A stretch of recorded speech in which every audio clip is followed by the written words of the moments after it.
Salutations and welcome to the Rant Squad. I am the Water Dog. This is Clint Jordan. And this is the man looking for Mark Andrews. Yeah. If you've seen him, please comment. We're over here in Beaumont, Texas, gang, over here at the Water Dog Man Cave. And as you can see, we're relaxing. Yeah. We needed it. We needed the relaxation. We're going to be talking about our fantasy standouts. And right now we're going to look at the standings. And after 3 weeks, it is I who am in first place. I have 7 points. Brendan has 5. And Clint has 5. And the reason for my big jump is I picked the number 1 player finally. So Josh Allen was the number 1 quarterback, so I picked up the big 3 points. And that's what helped catapults me into the league. So I'm the first person to pick a top player in our standouts here. It's going to be hard. I tell you what, I think if we should make the IDP like worth 5 points, I feel like nobody's ever going to get the right IDP. What's the hardest thing? Yeah, because you never know who's going to get a pick 6. Well, you're really in IDP. You cannot pick a defensive lineman or defensive back. Well, it's really a linebacker. Well, ironically, he was a cornerback that has the most points. It's going to be Well, it is, but when we pick them, no one will pick one. Well, I mean, not necessarily. I picked a defensive lineman before, and so far, and I think Clint picked a defensive back once. So, it's like you pick them. Now, look, guys, let's not change the rules. Let's get the Water Dog to the lead. I mean, come on now. Here we go. All of a sudden, we're changing the rules. Here we go. Let's go to it. We're going to start with the IDP. You know what, Clint? You get to go first, brother. All right. My IDP this week is the starting linebacker for the Indianapolis Colts, Zaire Franklin. I really like him. He's been all over the field. He hasn't had the big points game. I think he's had like 12, 10, 15, somewhere in there. He gets a lot of tackles, a lot of combined tackles and whatnot, assisted tackles. But I really like him this week. I think Pittsburgh, they're doing one thing. They're running the ball. They're starting to give Justin Fields a little bit more in the passing game, but I see this being a run the ball game. That's what Indianapolis is going to do. That's what the Steelers are going to do. Jalen Warren's hurt, so it's going to be the Najee show. Najee, he runs north and south. I really like him, and I think there's a potential for Fields to be feeling, hey, I'm 3-0. Maybe I can be a little let it loosey-goosey, and I really like the matchup for Zaire Franklin this week. All right, Brendan, who you got?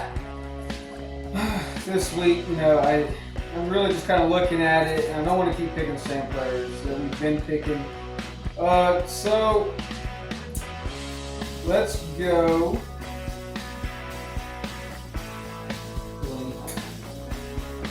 So defensive lineman, but I think they're playing Jacksonville. Neil Hunter. Yeah. Neil Hunter. Okay, now I'm with you. Okay. I like it. He said Delaney. Yeah, he said Delaney. I was like, what? Who's Delaney, Hunter? But I think, them playing Jacksonville, he's going to have a good shot at it. So they're going to be frustrated after that Vikings game. They're going to be ready to make that statement. All right. Well, I'm thinking a little out of the box myself, okay? I'm going with Robert Spillane. Robert Spillane is playing for Las Vegas. He's had 10 tackles week 1, 11 tackles week 2, 10 tackles week 3. He has been consistent, and now they get to go against Cleveland. And so I like that matchup. And so that's why I'm going to go with Sir Robert Spillane as my pick for IDP, baby. My fantasy team hopes it so. And you hope it's so. Make it so. All right, let's do it. Tied in. Mr. Clint, tied in. Well, I don't know if y'all know. I think all the tight ends are missing. They've just been a complete and utter disappointment. I think what was Dalton Kincaid was like the number 2 tight end this week because he caught a touchdown. Right. Like it's crazy where they've all gone. Well, they're running the football more because that's where the holes are. And I was explaining this. I was talking to Brendan, and we were talking about the lack of nose guards in the league right now to stop the run. Because to catch up with the passing game, you've been getting all these fast defensive ends to do these edge rushes and stuff like that, which has left the middle of the field, you know what I'm saying? Mm-hmm. And so you can start to go north and south, and so running. Same thing with linebackers. Linebackers got smaller and faster, and now they can't. Right. But, so I looked at everything, and I wanted to find a game that I felt could be a higher scoring game.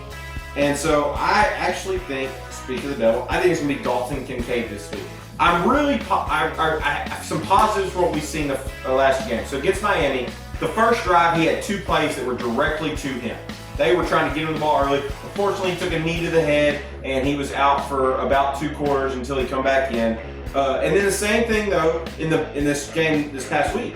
They started to him early. You know, he had a dedicated play drawn up just for him. Then he caught Josh Allen's first touchdown. And then, I mean, at that point, they didn't need to go to Kincaid because everybody was open. They could do whatever they wanted against Jacksonville. But I think Dalton Kincaid, we've seen, they're getting him involved early. They want him to be the #1 read in this offense. And also, Baltimore has given up the 3rd most points to the tight end position. And I think this could be a high-scoring game, so I really like Dalton Kincaid this week. All right, Brendan, who you got? You know, I wasn't going to do this, and you came so braggadocious that you took the lead.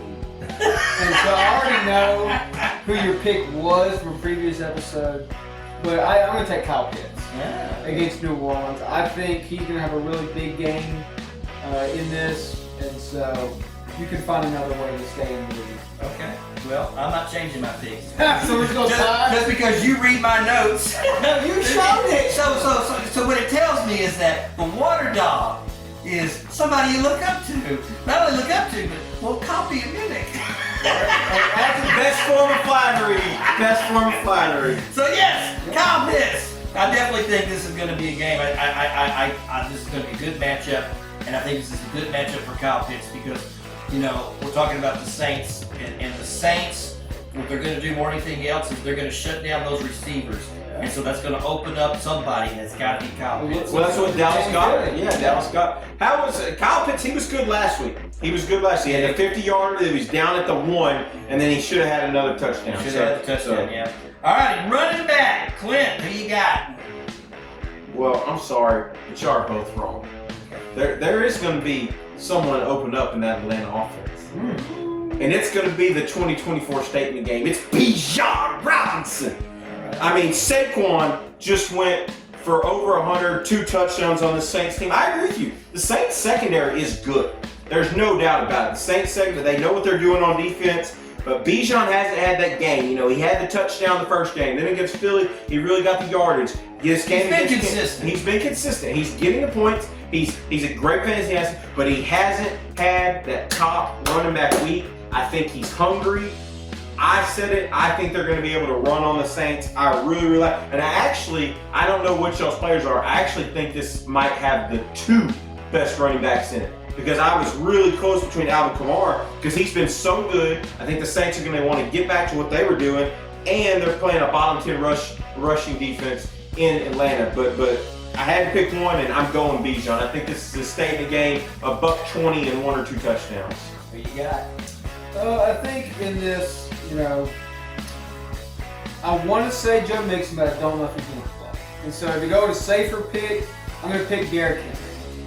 To come out of the league, I think Baltimore's strategy is going to be to run that football and keep Josh Allen on. That's how they're going to have to do it to win. And I didn't steal that pick from you. Well, I'm going with somebody I talked about here earlier in an earlier episode, and I'm going to go with Aaron Jones. This is going to be a comeback home game. They're playing in Green Bay. The Vikings, I believe, they're going to need to run the football. And so this is going to be that, you know, this is what you are, you know, missing. So yeah. Kind of game. So it's like the girlfriend that loses 10 pounds after you dump her, right? Yeah. She starts looking way better. So I'm thinking this is going to be an Aaron Jones game. So that's what I'm rolling with. Wide receiver, Clint. The squeaky wheel gets the grease. And you know who I think is going to be the squeakiest wheel in practices this week? He's not known for being the squeaky wheel, but it's going to be CeeDee Lamb. I absolutely love CeeDee Lamb. I think Dallas is embarrassed. I think this could be one of those games where I think last year they beat the Giants. They hung a 30-0 score on them last year, something like that. I think CeeDee Lamb gets out there. I think this is the Dallas Cowboys get-right game. CeeDee Lamb just looked like he wasn't in it towards the end of the Baltimore game. He was frustrated. He was flushed. They did a good job. Tom Brady was mentioning something like that. You can see the look on the faces that they were already giving up on the game. Yeah. And then, I want to say it was Teddy Bruschi was talking about it on Get Up on ESPN, where he was saying, you know, you have to remember it's the next play. And that you got to have a short memory. You got to have a short memory, and that you still have time. Next play, next play, next play. And that was one of the things that the Cowboys was just kind of missing. Ironically, they make this comeback. You know what I'm saying? And it was using Tolbert and Cooks and Ferguson, not their $136 million receiver. Yeah. So but I think this week we see CeeDee Lamb come out there and really show out. Who you got, Mr. Brennan? At wide receiver for this week, I think number 1. I'm going to take Nico Collins. And I think Joe Mixon will have a good game if he plays. But I think a safe pick is going to be Nico Collins against that Jacksonville defense. Okay.